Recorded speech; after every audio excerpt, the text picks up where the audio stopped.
Hey, this is Ish, and in today's talk, I'll be going over why complacency and passivity rob a man of his masculine energy. So, the 3 points I'll be going over in this talk is defining what masculine energy is from a Western and Eastern perspective. Then I'll be going over why action is intrinsic to our nature as men. And then lastly, I'll be going over my personal experiences of how slipping into complacency produced unfavorable consequences in my life. So, if we look over the spiritual perspective, certain teachers such as Teal Swan and David Data have defined masculine energy as a forward moving energy. And if we look into Taoism, the Eastern philosophy, we see that this energy is referred to sometimes as yang energy, which is active, rather than its counterpart of yin energy, which is receptive in nature. And if we look into Western thought, they don't use terms like divine masculinity like people do in spirituality in these circles, but rather they refer to the hormone of testosterone. And Andrew Huberman, who is a popular professor nowadays, has mentioned in his talks that testosterone, which is a hormone found in both men and women, but in much higher concentrations in men, make effort feel good. And testosterone increases persistent behaviors that allow a man to forge ahead further for food and other resources. So this hormone is related to competition and reproductive success. And it also produces increased motivation to pursue and persist, so to go ahead. So you're getting the gist that this masculine energy is related to persisting and pushing ahead. Now, my channel does talk about different things related to spirituality, and you may have observed that typically in different contemplative traditions, you aren't really going forth in the world as much. In fact, different virtues such as non-ambition is encouraged. So you may be thinking about this discrepancy, at least I have, and maybe wondering, well, how do we, go about this and how do we resolve this? Do we go ahead or do we just sit back and allow life to unfold? Because there's two different paradigms and paradoxes here. However, one thing to ponder though is that if you're a man under the age of 60, your dharma or path may be to create something in the world, whatever it be, rather than withdraw and become inactive, unless your path is to be a monk. So the emphasis here is still on taking action. And the reason why is that if we study nature, if we look into source or spirit or the universe, whatever term you like to use, it has given us and given men testosterone for a reason. So rather than suppress what is natural to us, we can actually carry out and embody these principles that we're learning through action rather than just withdrawing from the world. And yet the differences between someone who practices a spiritual path and someone who doesn't is that a person that is completely caught up in the rat race of society and doesn't take the time to look inwards may be using their masculine energy and being caught and entangled with the world.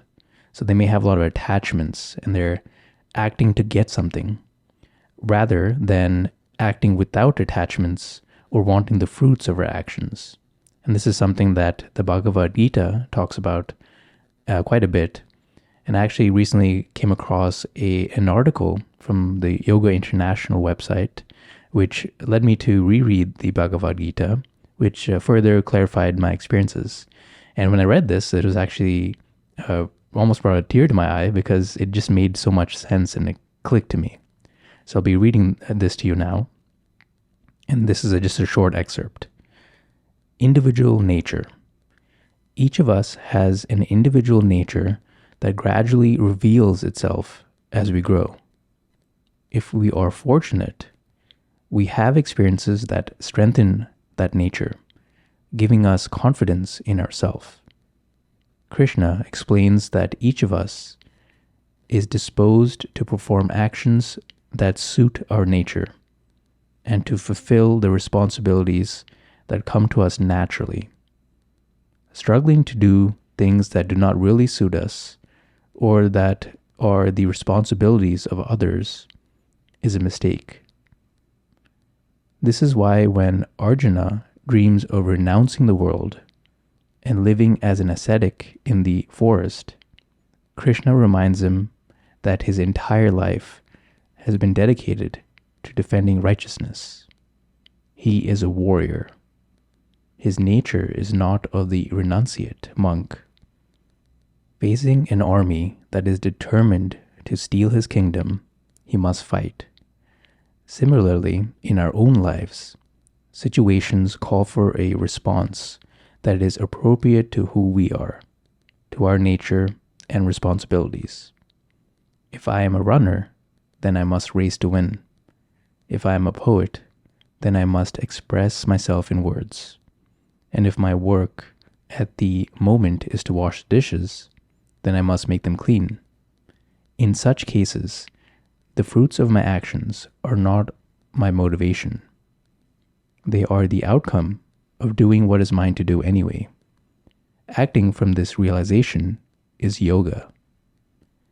This is the fundamental meaning of the familiar yoga phrase, to act according to one's dharma, one's nature. And the reason why this particular passage stuck out to me is that over the last couple of years, I actually had found myself relinquishing my natural dharmic patterns in order to kind of live up to this ideal of this renunciate monk. So here I was living in the world and living in the lay life, not as a monk, but living very close to that by, I had basically started to take on a remote job where I wasn't in office, and I had stopped working out, which was something I used to do quite a bit. And I also started to reduce my responsibilities, as simplicity was part of the path of this meditation lifestyle. And I wasn't actively seeking out adventures in the world as I once did. And this sort of orientation wasn't coming from a place of high energy, but rather low energy. And this is something I do observe in a lot of monks or people that take the meditation lifestyle very seriously, is that they tend to lack this vital energy towards life. And I had noticed certain problems compound more within the last year, specifically as a result of becoming more sedentary, more complacent in life, and more passive. So I was simply letting things happen to me rather than embodying some of the yang energy or forward-moving energy that we talked about earlier. And some things that happened were that my memory actually got really terrible. So people would point out that my memory was like really bad, and I would forget people's names, just 2 seconds after they would tell me. And I would continue to bump into them, and I'd keep asking them, hey, what's your name? They weren't very happy about that. Also, my health started to get worse. I would wake up with a lot of aches and pains in my body. I would have creaky joints.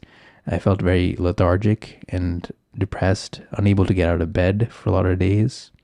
And in the romance department, I noticed that the attraction and polarity that I had in a relationship was flipped, and it didn't work out, because in a relationship, what creates attraction is the polarity of two poles, kind of like a magnet.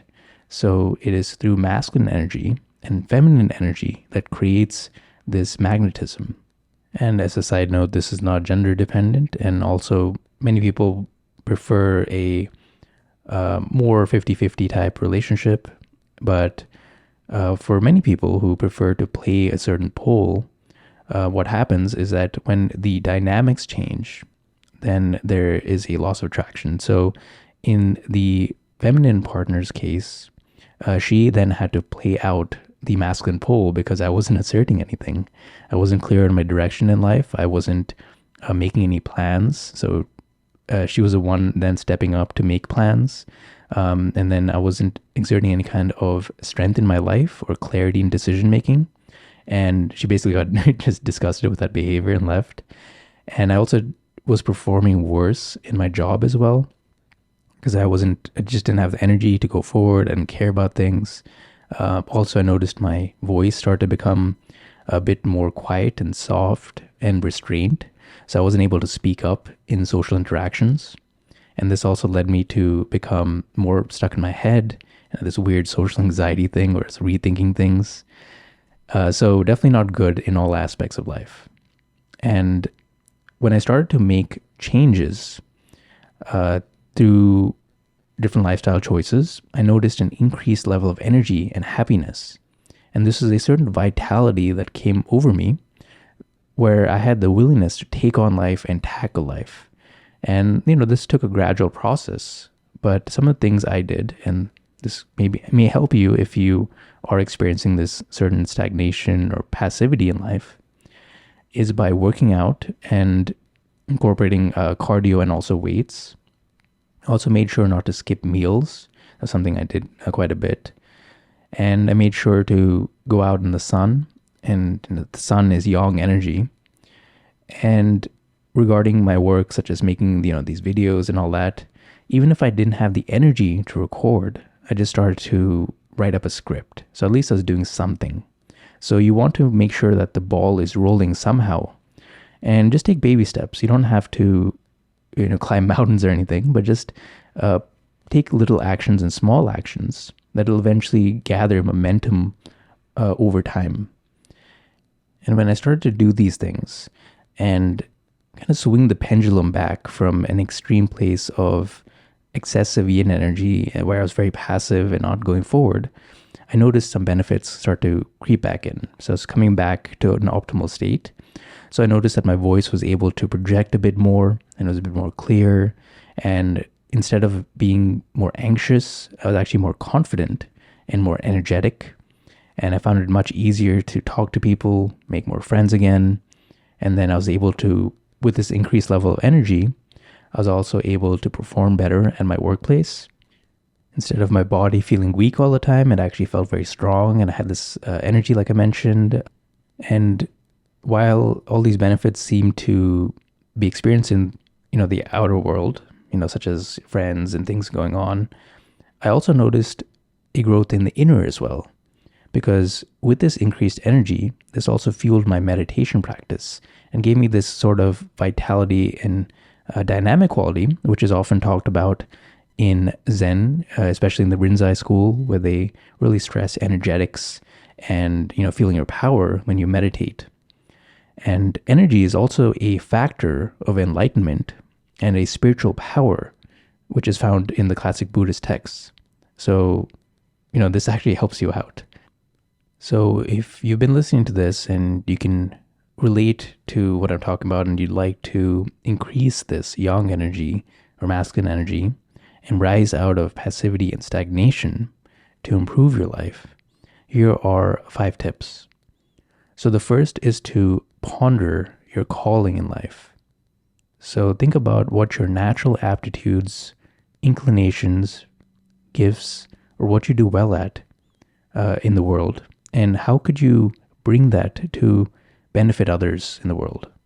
So many people have different inclinations and different paths they may take on. So one person may be a poet and give gifts that way. Another person may be a writer. Another person may be a fighter, a business owner. I mean, there's no set answer. So you'd have to think about this for yourself and your life experiences, and think about how you can provide value or help others in some sort of way. And start to ponder this over, and you'll find that masculine energy needs a purpose or guiding North Star. So whatever it is, however small or big, start to think about this and how can you work towards that today. It doesn't have to be, a large plan that you have to create or anything like that, but just take baby steps, like I've mentioned, to work towards some kind of vision. Now, of course, you can never predict the outcomes of life or anything that happens, but at the very least, you can have a general idea. So in this way, you are taking action, but you're not being attached to the fruits of what's going to happen. And that's the ideal state you want to be coming from. And the second is to think about areas in which you're stagnating. And this is different from rest because you definitely need to rest after a period of action to recharge and gain energy. But this is a feeling of being stuck and being trapped almost. And life is not very static, it's dynamic, it changes and moves. So if you have this like very heavy feeling of just being stuck in a place, what responsibilities have you put off? So start to think about that and do just a bit in that direction. So if you're just sitting around not doing anything and not from a place of meditation, but rather just laziness, then start to think of what you're neglecting and just take a little bit of action, just a bit. The next tip is to do physical exercise. And this is a big one because when you have this sedentary lifestyle of watching TV and sitting around, you'll start to lose that vitality and natural drive in the world. And you want to start to get your heart rate back up through exercise, and you'll immediately notice a difference after doing so. The next tip is to spend more time doing rather than thinking. So a lot of people will struggle with analysis paralysis, and this is a certain condition that a lot of intellectual types tend to fall into, where they overanalyze things, but at the end of the day, they don't do anything about it. So they spend a lot of time stuck in their heads. And what we want to do is to channel this masculine energy of simply doing things and then take small actions and then start to go back and reflect upon that after. Now, obviously, don't do anything brash or just crazy, but you want to take a little bit of action and then learn from it. Because if you just spend your whole life just thinking about things but never doing anything, well, you're going to live with a lot of regrets later. And then lastly, look into diet and different lifestyle changes to bring yourself back into balance. So again, ideally you want to find this optimal balance where you can channel your yang energy, but then also allow for this yin of receptivity, of relaxation, and taking things in, because you need both. However, this talk tends to be more skewed towards people that have found themselves in different situations in which they've gone too far to the extreme of this yin energy to a point in which it's actually negatively affecting their lives. So they want to bring themselves back to balance by incorporating this yang energy. And ideally, we want to find this balance where we can come from a place of clarity and doing things and going forward in life, but is backed from a place of silent witnessing. And also not being attached to the outcomes of whatever action you're taking. So, okay, I know this talk is kind of a little bit long, but hope you like this talk and find it valuable. And let me know in the comments what actions you'll be taking today to tap into this masculine or forward-moving energy to come back into balance and find this vitality that you have lost. Thank you.